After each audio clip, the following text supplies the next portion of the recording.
Hulk, তোকে আজকে কিন্তু অনেক হ্যান্ডসাম লাগতেছে। দিদা, তুমি শুধু মস্কারি করো। বাজারের ব্যাগটা দাও, জলদি বাজারে যাই। হাল্ক, এত সেজেগুজে কই যাচ্ছিস রে? আরে কাকা, চিল করো। বাজারে যাচ্ছি, দিদা পাঠাইছে। এই সুমাইয়া, আজ তোকে দারুণ লাগতেছে। খবর কি? এই পেট মোটা ছাগল, দূরে সরে দাঁড়া, নইলে তোর পেটে একটা ঘুষি মাইরা দিমু।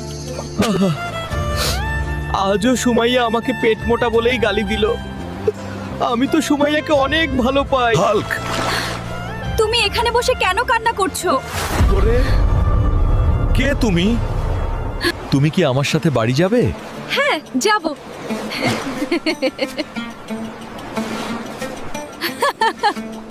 এই রে হাল্ক, এটা আবার কি নিয়ে আসলি? ওরে কাকা, এবার এটাই হবে আমার বউ। ওই বদমাইশ হাল্ক, হাল্ক!